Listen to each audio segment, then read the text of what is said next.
Esse boneco vai nos servir para muitas coisas. Aqui a gente vai avaliar algumas abordagens cirúrgicas, alguns tipos de incisão que o cirurgião pode utilizar para ter acesso a órgãos internos. Ok? Vamos começar da região cervical. Para abordagem de ferimentos cervicais, por exemplo, traumatismo, em que você tem possibilidade de lesão dos vasos mais importantes, artéria carótida e veia jugular interna, geralmente a incisão não é esta transversa. A incisão transversa vai lesionar mais estruturas, sejam nervos e sejam vasos, cuja distribuição é longitudinal.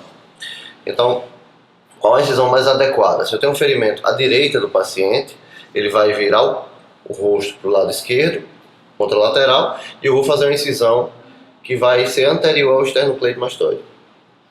Essa incisão vai desde o ângulo da mandíbula até a fúrcula external. E aí eu vou ter acesso aos principais vasos cervicais, jugular interna, carótida comum e a bifurcação da carótida comum, que fica mais ou menos ao nível do ângulo da mandíbula. Ok? E aí vai bifurcar em carótida interna e externa. Se eu não tiver lesão desses vasos na região cervical, a gente chama de zona 2, não há motivo para alarde. São lesões de pequenos vasos e lesões de vasos menos importantes que são corrigidas com ligadura.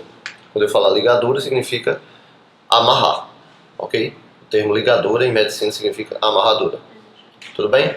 Esta incisão, presta atenção, não olha mais para lugar nenhum. A moça chegar, a gente conversa. Essa incisão, que é transversa, ela é utilizada para abordagem da tireoide. Você vai operar a tireoide para fazer a ressecção de um nódulo, seja de um lobo da tireoide, ou do istmo e do lobo, ou da tireoide totalmente, né? Tireoidectomia total. Você faz uma abordagem por essa incisão. A abordagem de via aérea na emergência geralmente é feita por cricotireoidostomia, não por traqueostomia. Por que não por traqueostomia? Quando você vai avaliar as estruturas, você vai ter aqui a membrana, a cartilagem, melhor dizendo, cartilagem tireoide. Abaixo da cartilagem tireoide você vai palpar a membrana cricotireoidea. Você vai ter a cartilagem tireoide, a cartilagem cricoide e entre um e outro a membrana cricotireoidea. Só vai ser pele e membrana. Eu não tenho estruturas outras para lesionar. Então, incisão da pele, e pode ser longitudinal ou transversa, depende da preferência do cirurgião. Abriu a membrana cricotireoidea e você coloca alguma coisa para comunicar via aérea com o meio externo. Pode ser por punção, nem incisão precisa, né? Um gel por punção. Pode ser uma incisão e colocar uma cânula de traqueostomia, pode colocar um tubo. Aquela história lá da caneta Bic é mentira, já falei para vocês, né? Ou não? Quando a gente entra no curso de medicina, tem uma história de que fulano de tal estava com um paciente grave no elevador, geralmente semeia bem, dá uma maquiada na conversa, e diz que o paciente estava sem respirar e ele enfiou a caneta Bic aqui. Não entra, porque tem pele. Você consegue perfurar a pele com caneta Bic. É provável que você leve a fratura de traqueia. Então, essa história é falsa. É um mito que existe aí no curso de medicina em todo o Brasil. Nós temos a membrana cricotireoidea, e se você vai fazer uma traqueostomia, é mais abaixo. Depois da cartilagem cricoide, você vai ter o primeiro anel traqueal, segundo, etc. Geralmente a traqueostomia é feita ao nível do segundo e terceiro anel traqueais. Pode ser feita por uma incisão transversa, né, como essa aqui, ou longitudinal. Lembrando, a transversa vai levar a lesão de maior quantidade de vasos. Eu vou precisar fazer a hemostasia desses vasos para não deixar o paciente sangrando. Posso lesionar a jugular anterior dos dois lados. Vou necessitar afastar ou seccionar o istmo da tireoide. Veja que é um procedimento que demora mais. Vai ter mais sangramento. Então, se eu quero de emergência, uma abordagem de emergência, não é a traqueostomia que eu vou escolher. Eu vou escolher a crico, seja por punção, etc. Claro que eu vou escolher intubar, mas eu estou analisando que o paciente tem dificuldade de intubação. Uma lesão facial grave, enfim, você não conseguirá intubar de cara. Ok? Qual a diferença de emergência e urgência? Tenta responder rápido para não consumir HD.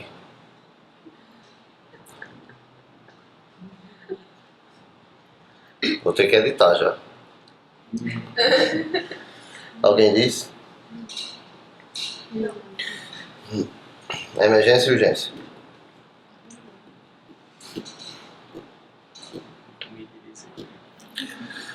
Emergência é uma condição clínica ou clínico-cirúrgica. Clínica ou clínico-cirúrgica, não é só cirúrgica não. Em que há risco iminente de perda de vida. Risco de vida você tem nos livros, mas está errado, né? Urgência é uma condição clínica ou clínico-cirúrgica em que não há risco iminente de perda de vida. Exemplos. Exemplos são ótimos. Fratura do membro inferior. Do membro inferior. Olha lá, fratura dos ossos da perna, tibia e fíbula. Emergência ou urgência? Urgência. Bacana.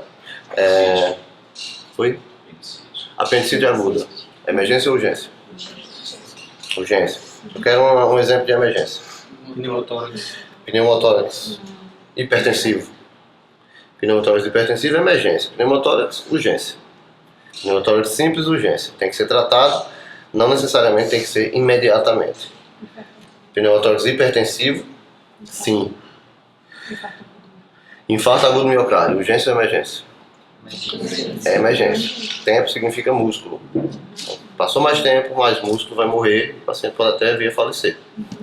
Lesão do coração, lesão cardíaca por um instrumento cortante, um pérfuro cortante, é emergência. Então todo mundo entendeu, né? Entendam de uma vez por todas. É natural que o que a gente fala aqui vocês esqueçam daqui a pouco. Vai ficar 10, 20% que a gente está falando. Bom, então, a traqueostomia não é uma via de acesso à via aérea, não é uma forma de acesso à via aérea na emergência. A melhor forma de acesso à via aérea na emergência é a intubação. Segundo lugar, cirurgicamente, crictiorostomia. Ok? Aqui nós temos um exemplo de uma incisão do tórax, uma incisão longitudinal que vai envolver pele, tecido subcutâneo e o externo. Chama-se esternotomia mediana. Não é rápida. Se você quer abordar o coração, por exemplo, não será rapidamente por esternotomia mediana. Você não vai conseguir. Você vai chegar na pele, subcutâneo, osso.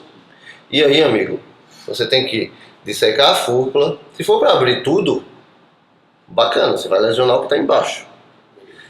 Fúrcula, apêndice tifoide, você vai colocar o dedo por baixo, dissecar até que um dedo toque no outro. E dessa forma você vai deixar livres as estruturas que estariam abaixo. Você introduz uma serra de Gigli, se você não tem a serra elétrica para serrar externo, e grande parte dos hospitais brasileiros não dispõe, vai introduzir uma serra de Gigli, vou mostrar para vocês depois como é essa serra. E aí você vai serrar, depois você vai abrir o externo com a afastador do finoqueto. Só que a proporção que você vai abrindo, as estruturas que estão aderidas vão começar a ser lesionadas. Você vai ter que divulsionar essas estruturas. Veja o tempo.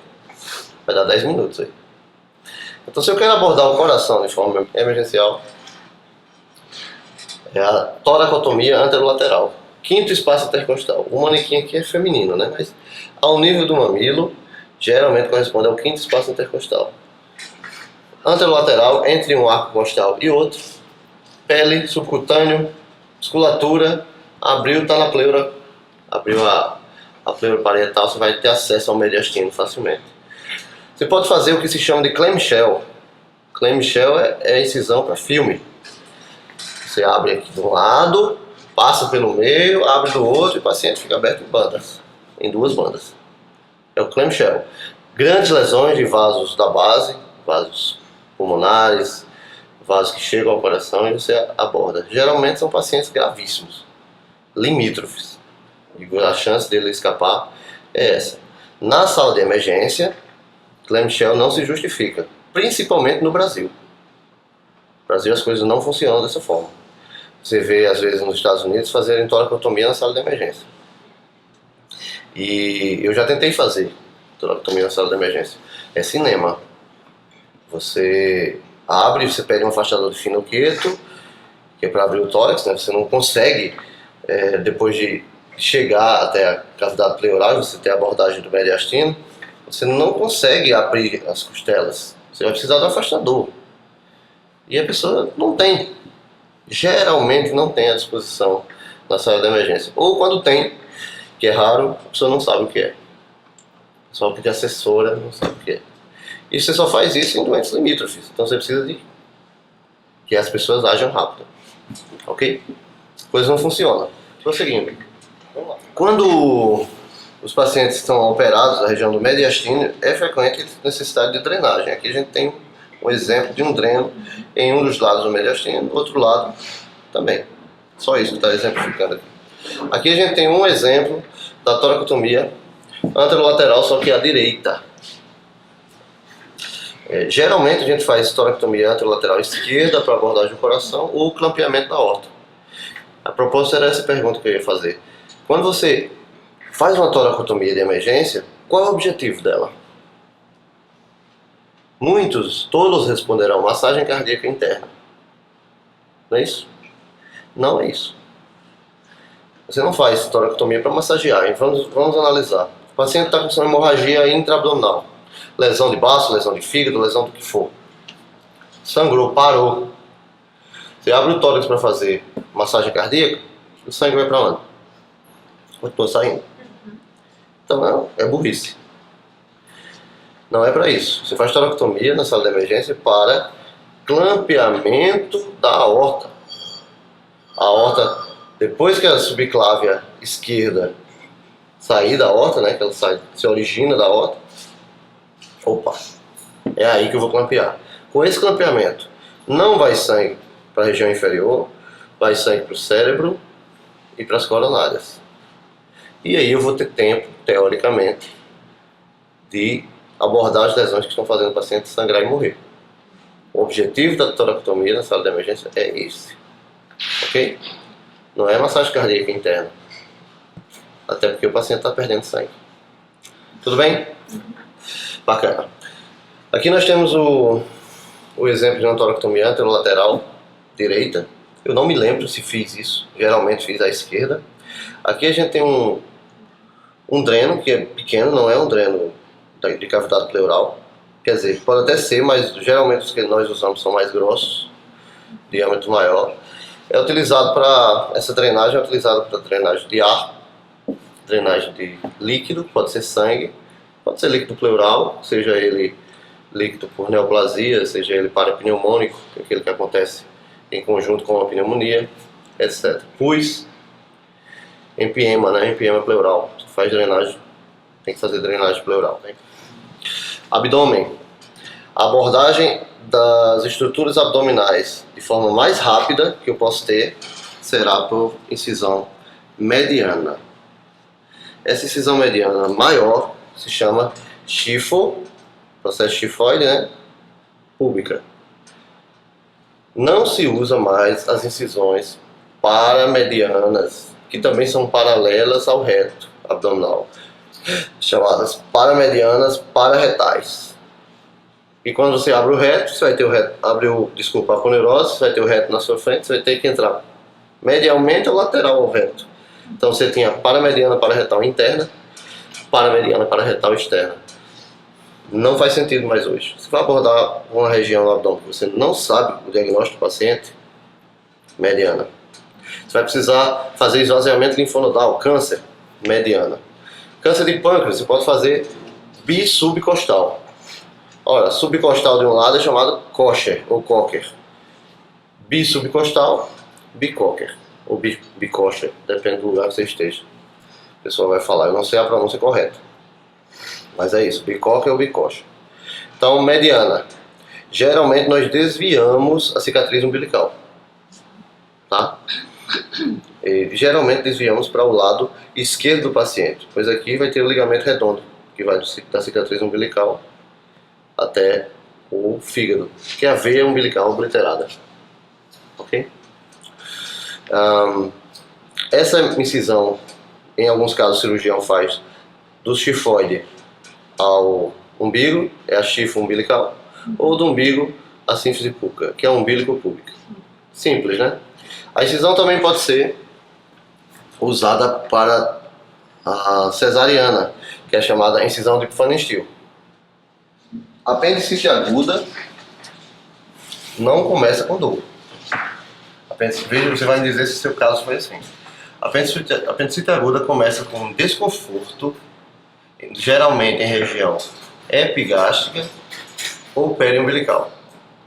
Não dói, ele não chega a dizer dor, você está com uma coisa estranha. E 90% dos casos, anorexia. 90%. Horas. Depois desse desconforto periumbilical, o epigástrico começa a desviar a dor para a fossa ilíaca direita. Esse desconforto inicial se chama dor visceral. Dor visceral é uma dor incerta. Você não tem reação peritoneal. Por quê? Embriologicamente, as vísceras terão origem comum do plexo nervoso. Portanto, não tem uma víscera certa que vai causar uma dor X ou dor Y. Porém, quando a dor se desvia para uma irritação peritoneal, a gente chama de dor parietal. Essa aí é localizada, você consegue. Fossa ilíaca direita. Você pode ter os casos extras, que são apêndices retrosecais, apêndices pélvicos. Pode falar. A minha não localizou de fossa ilíaca direita. De repente, seu apêndice era pélvico retrosecal, aí é bronca mesmo. Difícil. Foram 7 dias de internação do primeiro, quando começou a dor, para o projeto cirúrgico. Eu tive que transfundir plaquetas. Estranho. Por que transfundir plaquetas? Mas plaquetas estavam. É porque eu tive também uma hepatite infecciosa nesse meio tempo. É, caso difícil o seu. Mas eu teria aberto antes. Vamos lá, gente. Eu abri um paciente achando que era apendicite e não é. O que é que eu faço? Retira o apêndice. Isso é consenso mundial. Principalmente se a incisão for localizada. Qual a incisão que eu faço para apendicectomia? Ó, você tem o ponto de McBurney. Onde é o ponto de McBurney? Você traça uma linha imaginária. Traça uma linha imaginária que vai dar cicatriz umbilical, a espinha ilíaca antero-superior. Na união dos dois terços internos com o terço externo, você tem um ponto de McBurney. Ok? É aí que você vai ter o sinal de Bloomberg. O que é o sinal de Bloomberg? Você comprime essa região e você solta. Ao soltar, o paciente tem dor. Então, dor é descompressão. Significa irritação peritoneal. Isso é sinal de apendicite. Nos apêndices normais, vamos dizer assim. Só que grande parte não se encontra nessa região. Você pode ter apêndice pélvico, apêndice retrosecal. Se você tem um apêndice pélvico, a coisa complica. Se você for mulher, porque você tem as doenças inflamatórias pélvicas. Homem, eu não consegui errar até hoje. Eu não preciso nem de ultrassonografia. Que depois aconteceu esse surgimento, a importância da ultrassonografia. Surgimento não, a importância da ultrassonografia no diagnóstico da apendicite aguda na mulher. Aí agora o pessoal está usando em tudo. Mas homem, não tem nada aqui na pelve a não ser apêndice para doer. Então, desconforto abdominal, desconforto epigástrico, umbilical, desviou a fossa ilíaca, pode operar. E se eu operar e tiver em fase inicial, é apendicite, você vai retirar. Se eu operar e achar que não é, retira do mesmo jeito. Pessoal, essa incisão aqui está um pouquinho mais acima do que eu falei, né? Para abordar o apêndice, você vai ter incisões oblíquas, que é chamada incisão de McBurney, ou incisão transversa, que é a incisão de Davis. Babcock Davis. Também aborda o apêndice. Ok? Aqui a gente tem uma subcostal ou Cocker. Subcostal oblíqua, porque a subcostal transversa é chamada Sprengel. Incisão de Sprengel. Subcostal oblíqua, Cocker. Aqui um dreno de Penrose que a gente não usa mais. Eu, pelo menos, não uso mais. Ele é um dreno que drena de forma difícil. Você tem o abdômen, cavidade peritoneal, você teria que ter bastante pressão intraabdominal para drenar por aqui. Então é possível que fique algo coletado até começar a drenar. Geralmente eu uso tubo laminar, quando eu quero drenar assim. Então vai drenar tudo que tiver, ou aspirativo. Depende da sua necessidade. Ok? Acho que de incisões temos uma boa pincelada. Lá, pronto. Aqui a gente tem uma incisão posterolateral, por exemplo. Tem alguma posterior. Tem uma incisão aqui mediana na coluna. Um oblíquo aqui também. Aqui eu acho que está exemplificando, está aparecendo aí, uma incisão para drenagem de cisto pilonidal. Pessoas que têm pelo nessa região em grande quantidade, às vezes evolui com obstrução do ducto desse pelo, infecção, forma um cistozinho com líquido, pus, secreção, e aí infecciona e a gente tem que fazer a incisão e deixar aberto. Tem que tirar todo. Então quem vai dizer o tamanho da incisão? O cisto pilonidal, não sou eu. Se tiver infecção extensa, você vai até o osso, deixa aberto e fecha. No caso, toda pessoa que desenvolver esse pilonidal tem que fazer. Não necessariamente. Primeiras vezes que acontece, você faz drenagem do cisto pilonidal e às vezes não recidiva. Depila aquela região com máquina, tenta evitar que aconteça isso. Às vezes acontece de novo e aí tem que fazer a excisão do cisto, retirar o cisto. Ver o que tem mais por aqui. E esses grampos aí são usados para... São. Esses grampos são usados para fechamento, inclusive, principalmente em hospitais de eleição de grande porte, hospitais que têm maior condição. É rápido. Põe a pele. Ok?